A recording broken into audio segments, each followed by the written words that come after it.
welcome to this SUP boarding video. In this vlog, Will and I are going to take you behind the scenes of the testing of the Aquatone Haze and Mist, which is Aquatone's compact boards.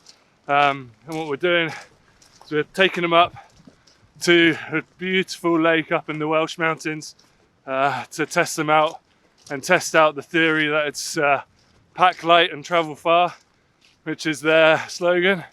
Although packing light with all our camera gear, cold weather kit and the rest of it hasn't been our strong point so far.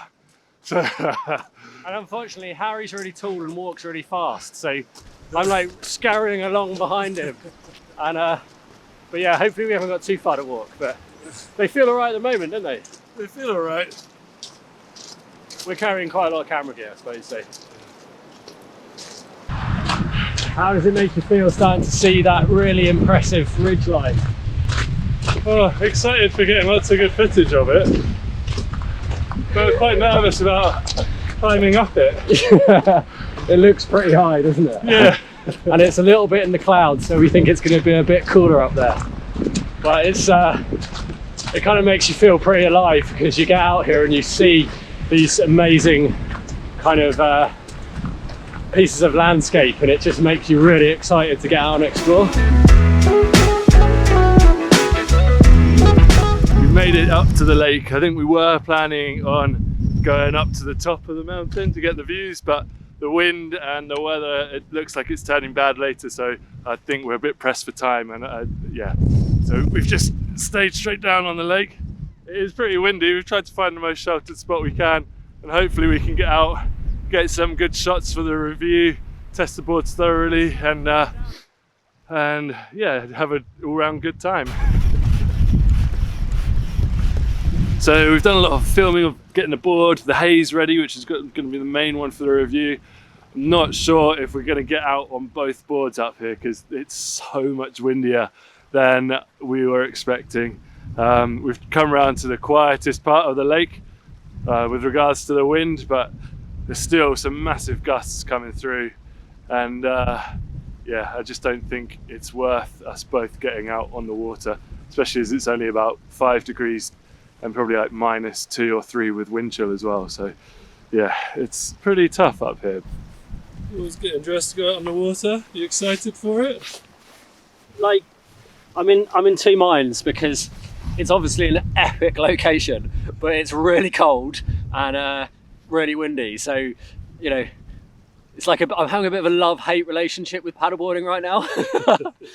But I'm sure it's going to be cool. I think the great thing about paddling in locations like this is that you always get a completely different perspective by being on the water. So I'm sure it's going to be great. Oh, what are you wearing on the water then, Will? So I am wearing these great Palm, I have to find out what they're called.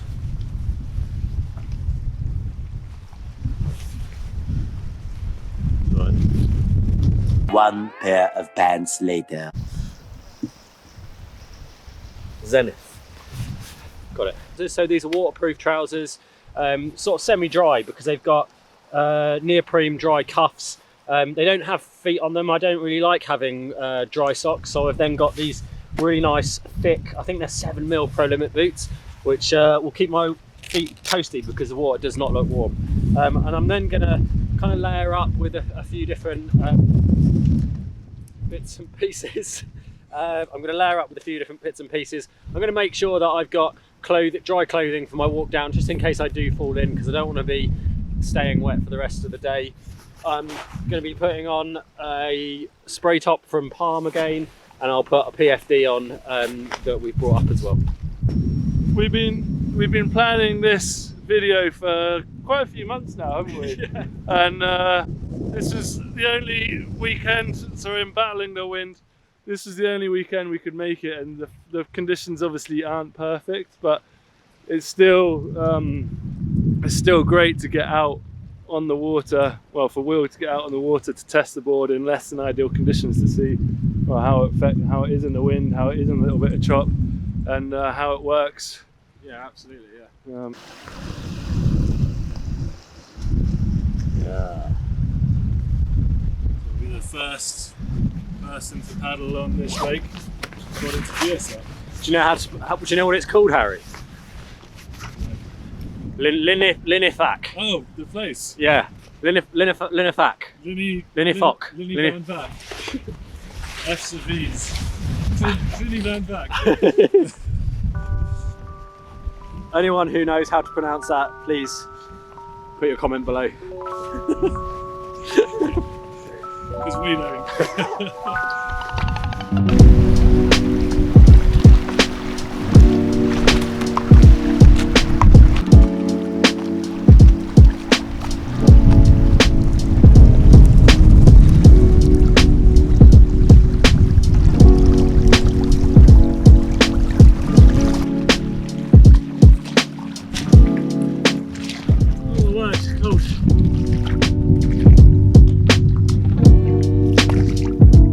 How was that? Like, it's so windy sometimes that I don't want to stand up. The deck pad's pretty slippy actually, so it doesn't give you a lot of traction, which is a bit of a negative because it's just a bit slidey, and when it's a bit windy it doesn't give you a lot of confidence. Not what you want today. No, it looks amazing, but yeah, it's a little bit slidey. So Will's been battling it out on the water against the wind. Sometimes he's paddling into the wind but still going backwards. So I'm kind of glad I didn't go out there as well. But yeah, I've just been getting the shots for the review, some of which you'll see in this vlog as well.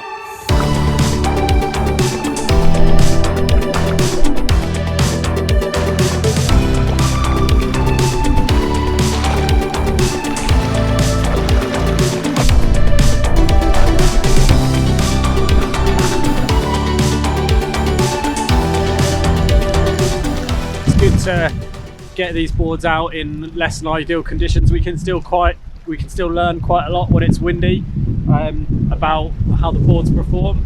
We'll definitely get these boards out in calmer conditions because that's when we get the real good feel, because the wind doesn't make such a big effect on how the board performs. A lot of this trip though is about looking at how these ultra compact transportable boards perform when you're getting to an amazing location like this, because that's what these boards can be great for. So we've learned a lot about how transportable they are as well today. So not all is lost. We've still done loads of really good work. So to plan this trip, we've used a mixture of things to do. So we've used SUP to have a look, see if anyone's paddled here before and if they've left any tips, which they haven't. So we're the first ones to paddle here for that. And then for the walk up, we've been using the Ordnance Survey maps to work out what's the best route. We had a few options.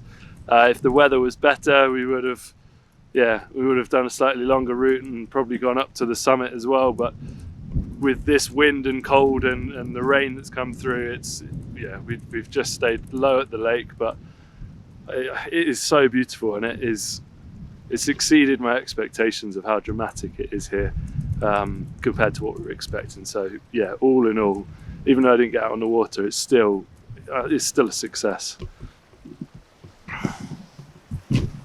Hands are so cold. So just as we've packed up, well, Will's packed up the board, I haven't done anything. Just as Will's packed up the board, the sun's come out and the wind has calmed right down. It's like a mill pond over here again. So yeah, classic, but I don't think we're going to be going out again. I think we're done. So we're on our way back down from the lake after getting the board out on the water. We only got the haze out on the water because that's the one that we're doing the full review. I feel slightly annoyed that I carried a board almost 7-8 kilometers up a pretty steep hike and didn't even use it. But Will got out on the haze, which is the one we wanted to. So from that point of view, it was a bit of a success. Now we just got to get back down to where we started. Cool, so we've come to the end of the paddle, end of the trip now. It's pretty awesome, so hopefully you got a bit of an insight into some of the testing that goes into these boards, and it's a pretty cool concept, and it's been a really enjoyable trip. Like taking these boards to somewhere you wouldn't normally go paddling because they're so small, so light, we can take them up there. So yeah, I hope you enjoyed this video. Please keep an eye out for the full review of the Haze, which is coming out soon, and see you in the next one.